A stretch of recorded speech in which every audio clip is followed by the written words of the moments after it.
righty, good day, beautiful people. Welcome back to the Dr. Coach Show.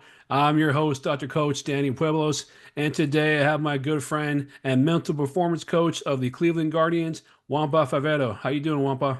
I'm doing great, Danny. Thank you for having me. Hey, I appreciate you coming on, man. It's we were just talking about.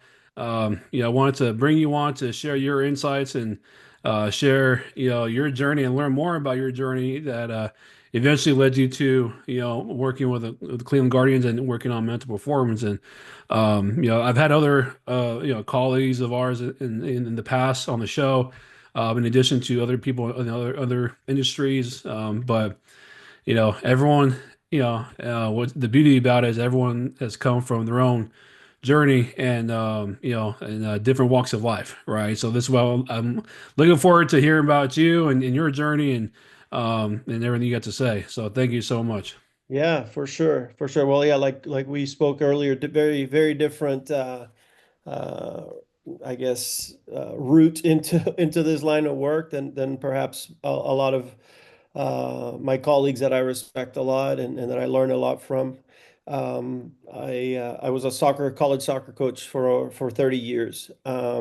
So that was that was my first career, and I guess I'm entering in here my second career. I've been with the Guardians for 1 year. But yeah, so that's a little bit of the story there behind how I got here. It's pretty long. We probably don't have enough time to share everything, but loved my coaching experience, loved coaching college soccer, but became really passionate and really interested in the mental side of things, and it just one thing led to the next, and here I am. That's awesome, man. Now, before we dive deeper into the, your experience in mental performance, talk to me. Talk to us about your experience as a coach, with soccer, because you've had a lot of years, in that field, and I'm sure you saw a lot. So, what are some notable things that you kind of took from that experience?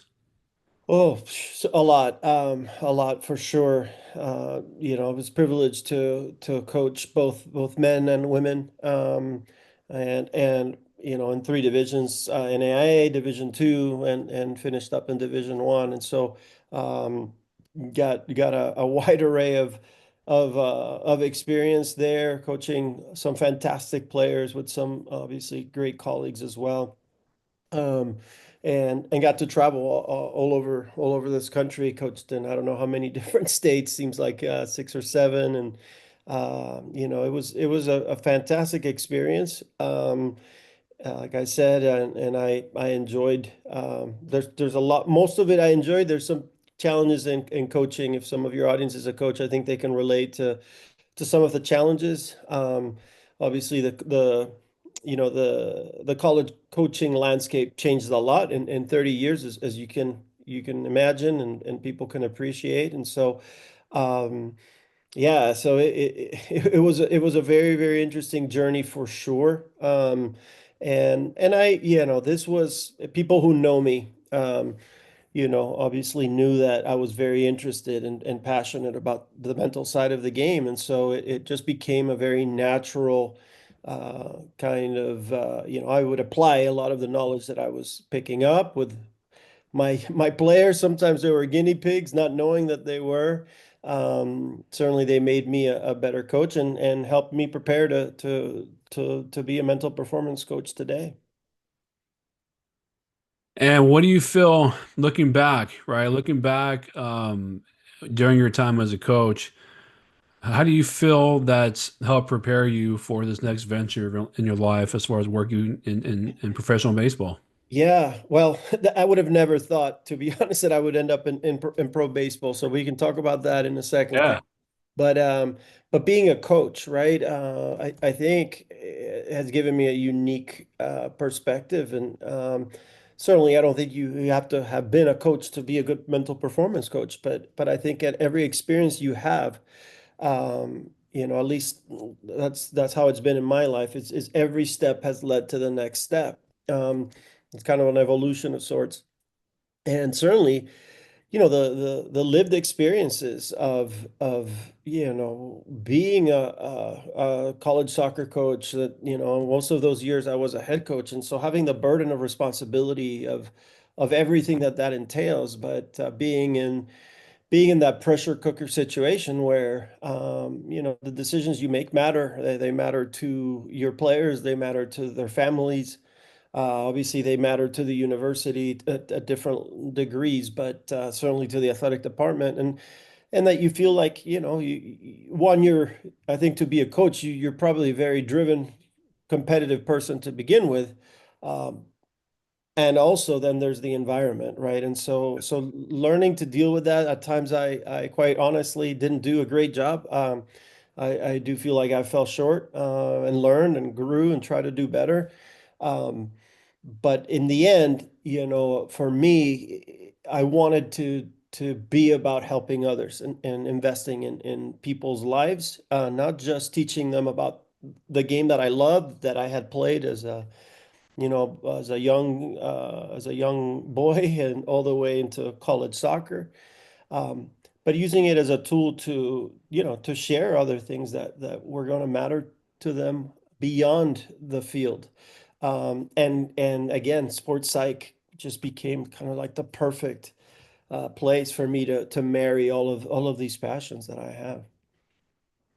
That's great, man. That's great. And now looking back, right? Looking back at your experience, um, what are some common, because you were in the game for a long time, what are some common mental challenges that you remember like experiencing as a coach as far as seeing within your players? Specific, it could be common across the board that that we see in other sports, Yeah. but also like specific to soccer, because I've had different guests on the show from different sports, but I don't think anyone in soccer. So I would love your insight as far as what have you seen from the coach your coach's eyes, as far as stuff that your players in the past have endured mentally and or emotionally. Yeah, I mean, obviously, there's like you said, there's a lot of the general principles of mental performance that transcend the sport, and I think every sport has its own unique challenges and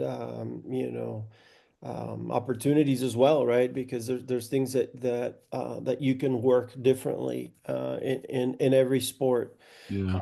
Obviously, soccer being a flow sport, I think the ability for players to have a really good mental map of the game itself, so that they can make good decisions on the field, right? That by the time a coach, and I did my fair share of this, right?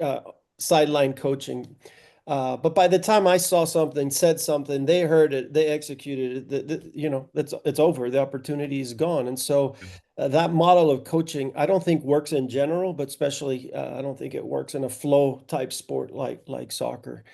And so part of the challenge, I think for somebody who coaches that kind of sport is they have to become really good teachers at helping players develop these mental representations, right, of the game, so that then they can read, recognize, and then make decisions. So that takes a lot longer. It's a lot harder to teach that part of of that sport, than perhaps would be to tell them what to do. Mm. But I think the best coaches don't tell players what to do. They help them understand what to look for so that they can maybe understand the why behind decisions that they make, and that they can recognize, read the game, and make great decisions on their own. So I think that's one of the biggest challenges, I think, kind of executing, transferring that knowledge from a coach to a player. Um, but when it clicks, magic happens, right? Because then you can enjoy it. On the sideline as a coach, you can watch and enjoy the players making great decisions on their own, and then it obviously, if other players are doing the same, then you have something really special. Awesome. Love to hear it, man. And now after your career in soccer, so what happened? So what how did you go from having this successful soccer, this coaching career in soccer, and now you're finding yourself in professional baseball? So can you talk to me about, that transition and how that kind of went about? Yeah, I mean, I'll be completely transparent. So yeah, so the baseball thing is interesting. It was unexpected, but I'm absolutely loving working with these young men, working in this organization. The Cleveland Guardians are just a fantastic organization. So I'm really blessed to be here in Cleveland. So how I went about is again, I knew probably so my first full-time coaching job, they asked me to teach classes, and one of the classes they had me teach was a sports psychology class. Well, Mm. this was like 4 or 5 years after I graduated college, and I had never heard of this stuff, right? So I'm like, "Yeah, sure." They asked me to teach general psychology and some other courses, right? But they asked me sports psych. I'm like, I've never heard of this, but give me a textbook. I'm sure I can figure it out. And I'm like, where have you been all my life? Because Yeah. I felt like somebody would have taught me those things. I would have certainly been a much better soccer player. And obviously, just started reading, not just to teach the class, but to start to understand, learn more, and then again be able to apply that the knowledge to my own teams. So very early there in my coaching career, that just really started to spark an interest and just kept reading, kept learning, kept talking to sports psychologists who were very generous with their time and one of them said, "Wampa, this was years after, but he said, Wampa, you have all the knowledge." And I think he was being generous because I certainly don't feel like I have all the knowledge or not even close. But um, he said you just need to go get a degree that's specific so that you have the title and that will open up the door for you. And so pre-COVID, and this was a pre-COVID decision, I had thought of doing my doctorate degree, but timing, you know, being a college soccer coach is very time consuming, Yeah. Yeah. having a family, all those things. So it just kept being something that I had on the back burner.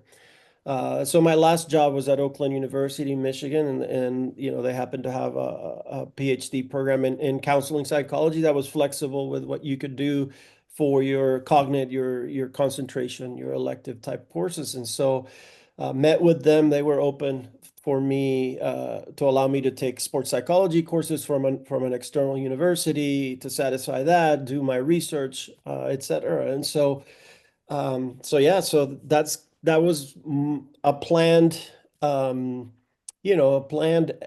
exit, I guess, out of coaching. I didn't know when that would happen. Um, but this is the candid part. Looking through jobs, like, obviously starting to see what might be out there and came across a couple jobs in Major League Baseball, and I was sharing it with my wife. Just I'm like, oh, look at this. This would be interesting. They're looking for obviously mental performance and et cetera, and bilingual. And so there were some things that made some sense. And she said, "Well, are you going to apply?" I said, "No, it's baseball. I'm a soccer guy. Like, there's no way, right? Yeah. This is just not gonna fly." And she says, "Well, you need to apply." And so I said, "Okay."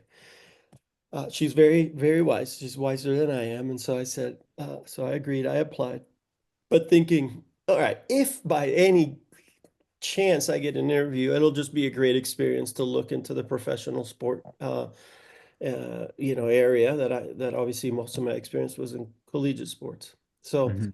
before you know it, I was interviewing, and then they invited me to come here to Arizona to our spring training complex, and um, it's been almost a year, and here I am working in baseball, and I would have never thought or expected it or even like considered it, to be honest. But it's been a fantastic, again, first job type experience for me in mental performance full time, Mhm. um, because it allows me to really, dive in. head first. Baseball is a sport that is well documented, that is very supportive of mental performance, and especially Cleveland has had has had a great tradition with some great people that have built up our mental performance department, and so I'm loving every minute of it.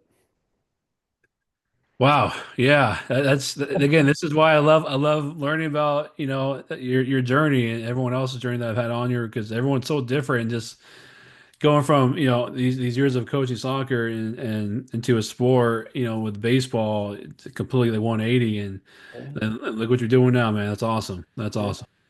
Are you working like with one specific like team or level, or are you kind of jumping around, or where's that? Yeah, no, good question. So our team, we have there's six of us. We do have different coaches working at different levels. My assignment is here in our Arizona complex year round. So I'm supporting first anybody that's in the complex at any given point in time. We have programming throughout the year, so I'm supporting athletes as needed. But specifically, my two areas of assignment are our injured athlete group, rehabilitation group, which is very rewarding. Obviously, helping those guys through a really challenging time in their careers.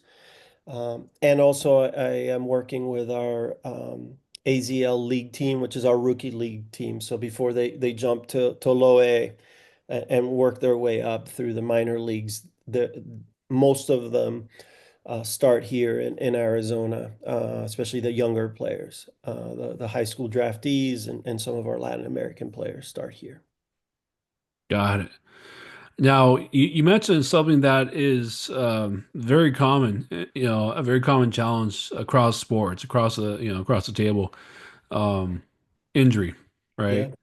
Yeah, Um, I mean, I've been doing this a long time, and that whole process of the initial onset of the injury, the rehab, and then return to play, just like yeah, that three-pronged process yeah, is tough. Obviously the severity of the injury matters, as you know, and sometimes people don't have that third option of returning, and that's, I talked to a couple of athletes where, they have this long career, the goals and stuff, and then it just got cut short, and so obviously, we hope that, when athletes deal with injury, that it's, they're able to come back, right? And usually that's the case.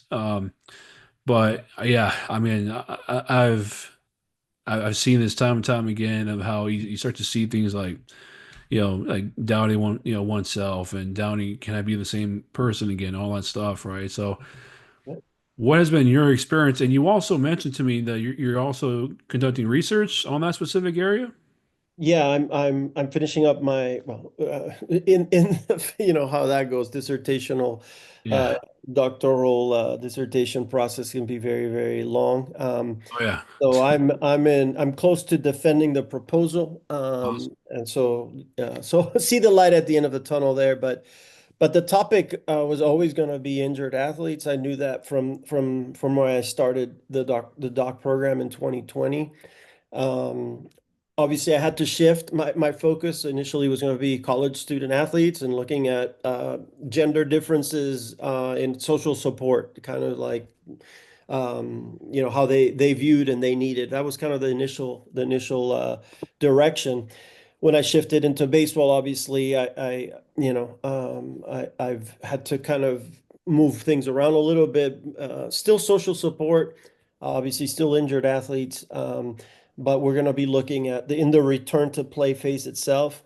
There's not a lot in the literature that specifically looks at the impact and the need of social support during the return to play phase. We all know instinctively, right, to when a player gets injured, they get a lot of emotional social support right away, right? Empathy and care and condolences, even all those Yeah. things. It's just kind of obvious because it just happened, and but like many things, as they start to progress, it's kind of out of sight, out of mind. They feel a lot of isolation, disconnection to the team, all those challenges that come across. So their need for social support there in that middle phase becomes probably most important, and yet it starts to look a little bit different. Sometimes it's not there, but it starts to shift more into to what's called informational social support, right? As they're thinking more goal specific aspects of their recovery, like what they need to be doing with their bodies, etc. Um, so um, so yeah, so that's that's a challenge for sure, like you're saying. And then when they return to play, people assume that, oh, hey, everything's good, right? Because they're being cleared medically. Yet, like you said, and in my 30 years of coaching college soccer, I certainly uh, was was frustrated for our players Mhm. who were cleared medically, cleared physically, yet psychologically, they weren't the same player that they were before the injury. Yeah. So obviously the two big things in the literature related to that are there's like you mentioned it's an performance anxiety, right? Can I do as well as I did before? Am I the same player? Like all those doubts and fears come up, and the other big one is the fear of re-injury. Mhm. Those two are kind of like the big obstacles that need to be overcome in that return to play phase. Um, so I want to look at, all right, so what can we do from a social support side of things? Meaning teammates, coaches, obviously mental performance coaches, strength coaches, family, friends, whatever, all the sources of social support. What can we do specifically to support him in this kind of, there's a duality, right? There's an excitement that they get to do it again, but there's a fear that they won't be able to or won't be as good. Or again, in some extreme situations, they're truly afraid they're going to get re-injured. Um, Mhm. so if social support serves as a buffer, which again, that's part of what research tells us, is there's a buffering effect. To some of these fears and anxieties. Well, can we be more targeted and more intentional with who is giving it and what type of social support? That's what I hope to learn a little bit about through the research, which I hope to be doing this year. Awesome. Yeah, I look forward to hearing from you, man. And when you're done, let me know, man, because that's it's such an important aspect of that whole process. So you're submitting for IRB, is that what I'm taking? Yeah, I'm kind of in that stage. I Okay. have to defend the proposal, and then Okay. once that happens, then I can get IRB approval Yeah. for and then start doing the interviews. So yeah, hopefully hopefully this year. Yeah, I don't miss that, man. So, all I'll say is good luck to you, brother, and Thank you. keep your head up because yeah, Yeah, it's a journey in itself. So, but honestly, that is going to bring a lot of great insight to a lot of people, both on the research side and the applied side, right? Because yeah, I agree. It's the initial onset of the injury, everyone's there, right? Everyone, but you said they just kind of forget about the athlete and it can be lonely. I mean, I know you sounds like you've been an athlete before. I'm sure you've been injured before. I know I have. And even while you're injured, right? That's why it's like that middle part of rehabbing and just kind of letting it heal, right? Just it's tough because you see. I remember having thoughts of, like I remember I broke my ankle one time and just dislocated my shoulders, different things, playing football, that'll happen. yeah, But just thinking things like, I wish I was out there with my teammates. I feel like I'm letting them down, and you start doubting yourself and just all the imposter syndrome starts kicking in. Is like, do I deserve to be here? All these things. And so, but yeah, and one thing too, you talked about the support system. Um, One thing that I could totally see have been a challenge for athletes is, as far as the return to play aspect. are the coaches, right? Because for a lot of coaches, they hear, you know, they, 'cause I used to coach sports, youth, high school, college sports, and we're talking, we talk to the trainers, right? We talk to the trainers. It's like you have as a coach, right? And you get the update and all that. And some coaches, when they get the green light from the trainers, hey, they're good to go. They're medically cleared. I clear them, all that stuff. And all right, as a coach, you're like, all right, cool, get back in there, right? And you think it's that simple sometimes, right? And sometimes it is, but sometimes it's not. And um, I think that's a part of the educational piece. I think coaches should be aware of. As far as, yeah, like you said, it just sometimes, yeah, you're physically and medically cleared, but mentally, mostly, you just sometimes players aren't quite there yet, and you see like issues with confidence taking a dip, and confidence in like their body part and also their play, right? And Absolutely, it's both. yeah, and like, if they mess up their left knee, now they're favoring that knee. They're going to their right side, and all of a sudden that right knee is going right. So there's a lot of stuff that if they're not there mentally, it's you risk a lot. And I remember working with football players. There's this one football player blew out his knee, and he was, because when he stopped, right, to kind of make a cut, that's where he did it. And so he was like just mentally Right, right, terrified of right, making a cut, which is he's a running back, and like, that's a huge part of that position. right. And, so it takes some time, and eventually he gained the confidence to do that. But it's hard. It's so much harder than people realize. And, so I think that work that you're doing is going to bring a lot of great insight on that. Great. Yeah, no, for sure. Everything you're saying is spot on. And there are some things that from the physical side, right, that need to happen and need to take place. And certainly athletic trainers and physical therapists do a fantastic job. Um, But if the player doesn't feel ready, right, for whatever reason, that is something that has to be, you I think in the past athletes were kind of gaslit a little bit and just kind of told to suck it up type thing Yeah. and just go do it. And so You're already clear. The yeah, trainer cleared you. What are you talking about? You're not yeah, ready. They're yeah, cleared. Yeah. yeah, yeah. So it's at the very least, I think coaches need to just have empathy, right, and be aware that this is real. That this is what could be happening. It doesn't happen with every athlete, but it could be happening.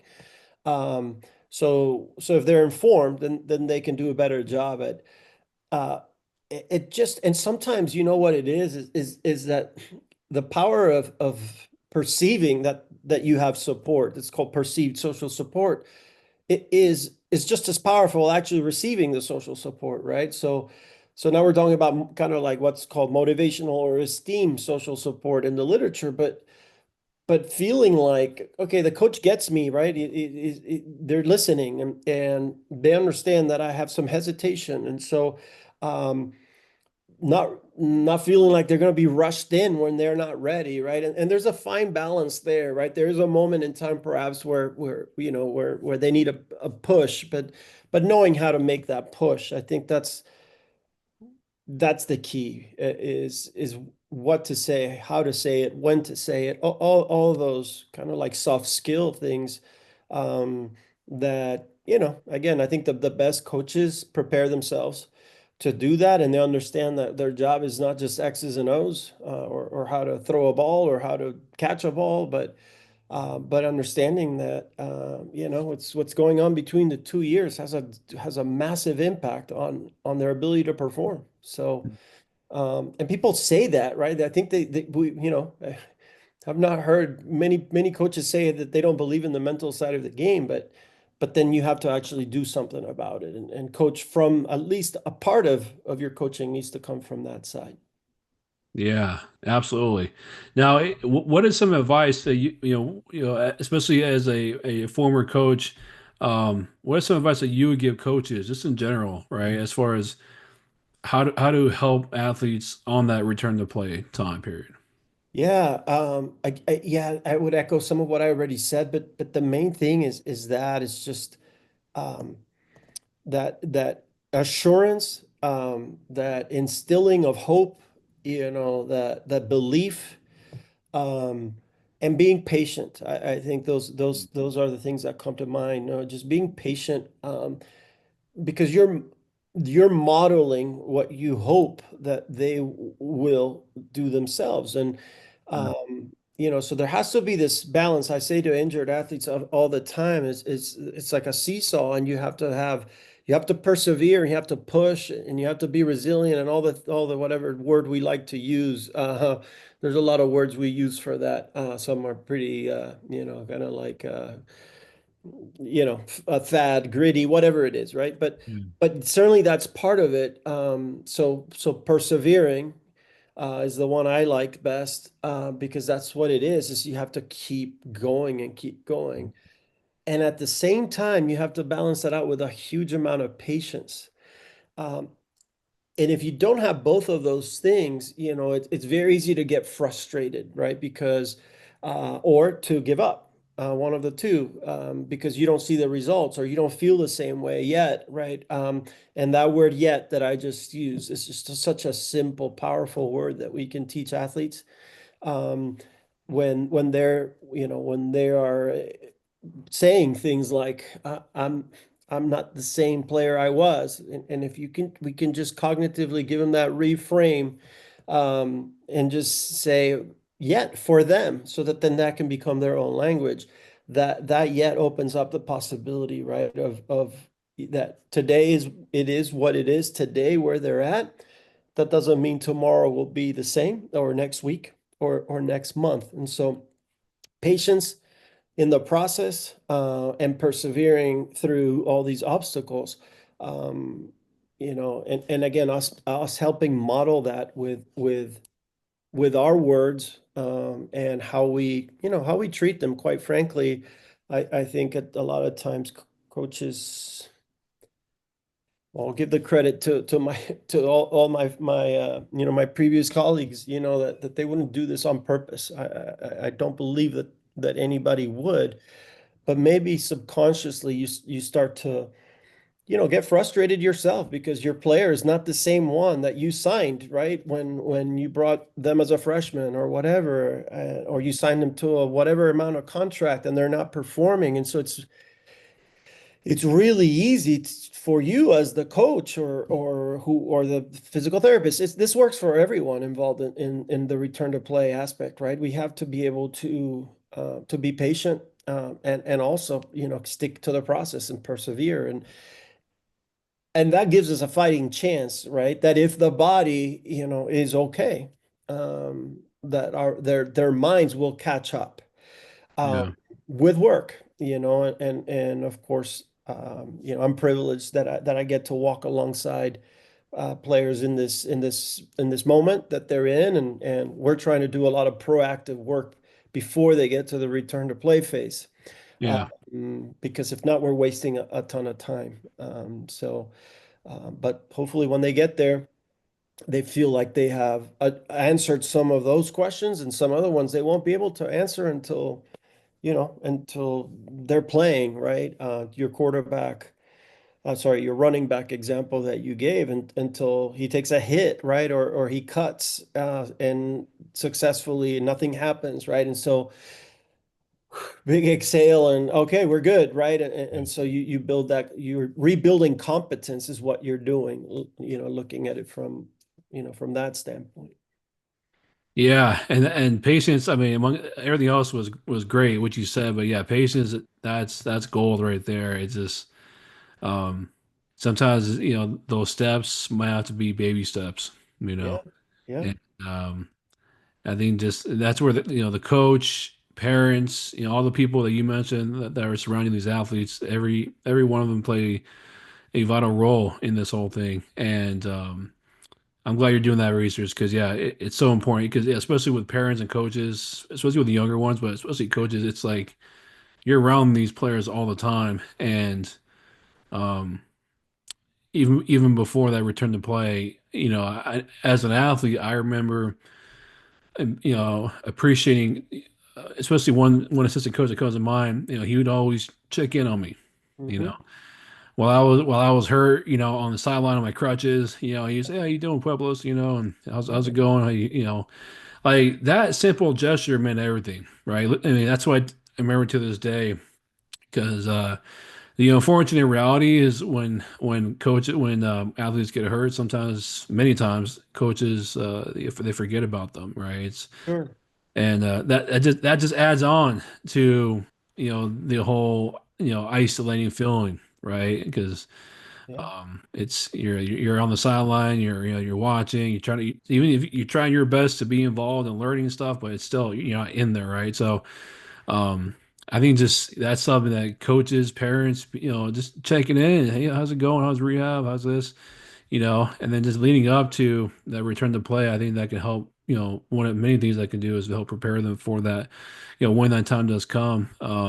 And helping them, prepare mentally, emotionally prior to that, right? That way, not waiting until after they're cleared and say, okay, Yeah. let's We figure it out. wasted time. Yeah. Yeah, I mean, so why not? I mean, they're healing their physical body Mhm. part, but their mental is also healing as well, right? And Yeah. so, kind of doing both at the same time, addressing both, I think is vital. So that way, when it's time to go back to return to play, hopefully they're in a good headspace and they feel good enough to try to go after it once they've been cleared. Yeah, indeed. Yep. So now, with your experience in both soccer and baseball, what are some key differences as far as challenges that you've seen the athletes face? Yeah, I mean, obviously each sport is quite different, and I already mentioned soccer being a flow sport, right? And and, Yeah. and baseball is interesting to me because it is more of a I guess, and somebody who's worked in baseball longer would have even more insight, I'm sure, but it's kind of like in my mind, I don't know if this is a thing or not, but it's a spotlight sport, meaning right? The spotlight is shining on a particular player, right? It starts with the pitcher with the ball in the hand, and then it's the batter that has to hit the ball coming very high speeds. It's amazing what these players do, but from a mental standpoint, it becomes a, a a much different challenge because they have much more time, right, to think things through, and unfortunately with that is overthink things, and or be too much inside, with their emotions, where what we try to teach them is to really shift their focus to external cues, and even their self-talk, to think about kind of an external directive self-talk rather than an internal one. um, and so just very, very different in just the nature of each sport, right? And so then that has an impact on the mental side of things. There are similarities, obviously, right? Dealing with pressure and I'm thinking of um, the trajectory of a pro baseball player, right? Talk about same we just talked about this, but talk about perseverance and patience, right? As they work their way up. That's a challenge for them for sure. Um, thinking about the difference, I guess, uh maybe. I guess it's a similarity. Really, it's is the it's both. It's the team dynamic because baseball is for me it's obviously a team sport, but again, it's a spotlight in that it's individual moments, right? Yeah. Soccer has that too, but it is much more of a team sport, right? It flows, and certainly the you'd like to have a player like Messi that could solve the game, in 1 second of brilliance. Yeah. Like free kick is probably or a penalty kick is probably the closest thing, where that's a spotlight moment. Um, but soccer is much more of a team Yeah. flow type sport. And so yeah, so those are some of the differences, and certainly I had seen quite a bit it's not like I was completely ignorant to baseball, but the intricacies of the game, and being on the inside now, and understanding. you know, not just the technical element of baseball, but the tactical element of baseball, right? Uh, there are some tactical elements, decision making that these guys have to make. Certainly that the managers have to make. So it's interesting to me. It's been a refreshing change. And like I said, I've enjoyed being in baseball and learning a lot as I go. I've had some very patient baseball lifers who have shown a lot of grace and have um, mentored me through some of the things that I did not know about the game, so that I can then help the players best help them. That's awesome. Yeah, I appreciate you sharing all that, man. And I'm sure that you're as time goes on, that expertise along with your experience, it's just gonna allow you to just serve, yeah, and help so many more people. So that's awesome. Now with you working with a lot of the rookies, I assume that they're coming from all over the world. Yeah, Okay, what what have been some, if any, sort of like different either challenges or experiences working with these athletes from all over the world? Like, what have you seen that stuck out to you so far? yeah. I mean, I think that goes back to kind of how all this worked out for me to end up in this environment. I couldn't have asked for a better place. Mainly, I say that because not just my coaching experience, but my life experiences. I was born in Argentina, left when I was very young, lived all over the world, including the U.S. Then went back to Argentina, and then came up for college, right? So I'm a nomad. I'm what's called in the literature a third culture kid. So kind of when you are raised in a culture different than your parents, right? That's what third culture kid definition is loosely. And so that gives me this ability to, I call myself kind of like cultural chameleon of sorts because of that. Nothing I did. It's just kind of like my Yeah. life story, and you're forced to do that because you're trying to fit in different places and make new friends and learn new languages and all of that. So all that to say that coming into such a multicultural environment such as baseball, right? And obviously there's no Argentine baseball players, at least that I know of. If they are, they're very few, and we don't have any in the Guardians. Um, Yeah. but just my ability to not just speak the language, because it's not only about the language. Of course that's important, because if not, you can't communicate. But it transcends language. It's a matter of connecting with people. I think that's the most important thing. And so for me, it comes naturally, again, because of my lived experiences. Is I'm able to connect with people from a lot of different backgrounds, a lot of different cultures, a lot of different everything. That's just part of it. But I think that, even if you didn't have my lived experience, I think if I were to share this with someone like, hey, so what can you do? And I think the key is to connect, to try to find a way to connect with people first. Because when you connect with people first, then that opens up the possibility to do work, right? To be invited, because it is an invitation to do some pretty important work, right? That they have to trust you, not just trust your training. I don't think they even care about that, right? They assume that the organization took care of that part. They want to make sure they can trust you as a human being first, and so you gotta connect with them at that level. And when you do, then it opens up the possibility to work. But it's again, for me, it's just been pretty natural, I guess, and it's again, we get everyone in the complex, and so all sorts of different backgrounds. Obviously, a lot of American players. I got to work a lot with with the new draftee class because they came in at the complex first, and of course a lot of the guys are college guys and American born, college guys, and so it's fun for me. It's fun. It's a blast every day. Like I switch from Spanish to English like on a dime because it's you, not just me. I think a lot of us who are bilingual, you're just walking down the hallway and it's just you say hi to a guy in Spanish and then the next guy in English and so it's very seamless for me in this environment. Uh, Yeah. and yeah, for me it feels like I can just be me, to be honest, Yeah. and connect with people. And then, again, then that leads for us to be able to do the work.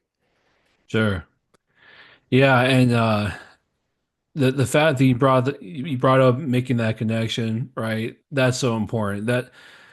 I've had our different colleagues throughout, especially in baseball, on the show, and most recently, my previous guest, Francisco Rodriguez with the San Francisco Giants. Mhm. Um, we talked about that as well because Yeah, it's so important. It's so important, especially if anyone's listening and you're thinking about working in mental performance, or you're thinking about, or you're in it, and you're just starting out.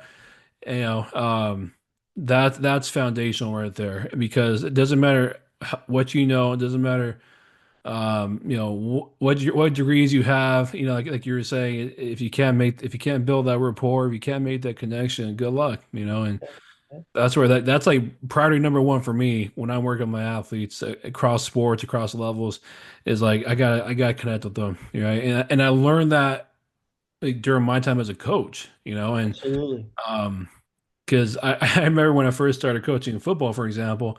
um I was coaching high school football, and I was going in there, yelling left to right, and just because that's how I was coached, like old Right, school. right.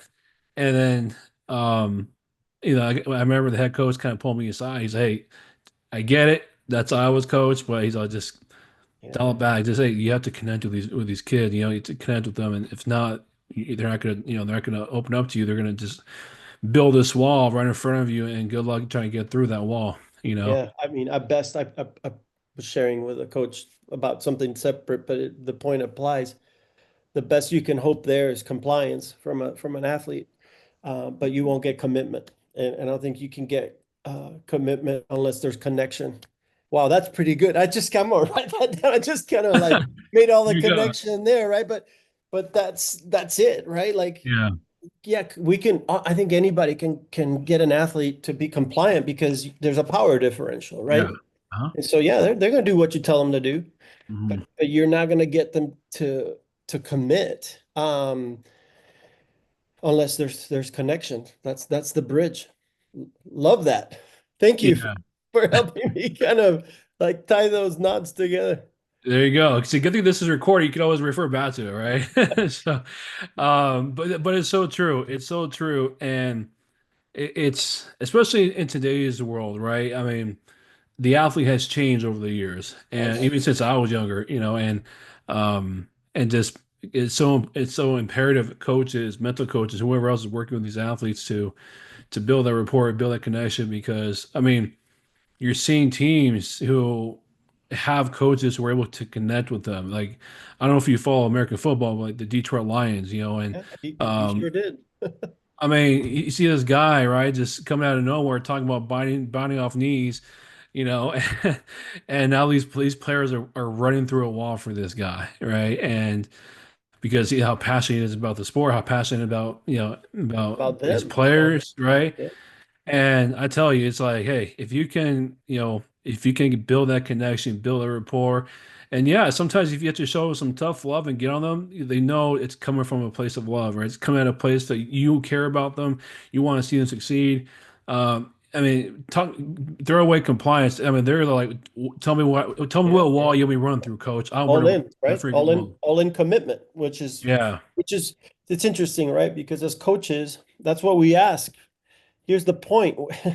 We're asked that kind of like as a non-negotiable, but we don't do the work to help them get there. And the way again you help them get there is connection. And there's other things, right? yeah, Credibility, and there's probably we can come up with a great acronym with all C words, but But yeah, for me in the end, man, like as a coach, and there's times in my coaching career and players that I could say, man, I was really able to connect, and there's probably just as embarrassingly, but just being transparent, there's probably quite a number of players that I wasn't able to connect. How I would have wanted to, for a lot of reasons, a lot of looking back, probably things I could have done better. And so, yeah, if I had to go back to coaching, in time, it would be that. It's just to remind myself of that, even in the hardest moments, right? When you feel the most pressure and all those things, it goes back to connection. Absolutely. And the beauty about life is that you're able to take those lessons and pass them along, Yeah. pass along to, people you serve now, right? Whether it's with the Guardians or otherwise. And I know, all the work you're doing is um, a great step in helping educate people, helping people, making people aware, and especially with your dissertation is just going, everything going on. I'm excited to see, your further contributions to the field, man. And Thank you. I you appreciate know, that. absolutely. Well, hey, man, I appreciate you taking the time to come on here and sharing your journey, sharing your experience and your insight on everything is beautiful, man. And I look forward to keeping in touch with you, man. Yeah, thank you, Danny. I appreciate the invitation and appreciate you doing what you do to share the information and the knowledge with your listeners. That's how people can improve. So keep it up. I appreciate you, man. Appreciate you.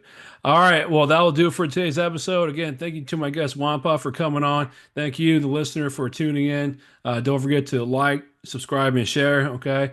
And again, thank you for coming on. Take care of yourself and each other. We'll see you on the next one. Bye.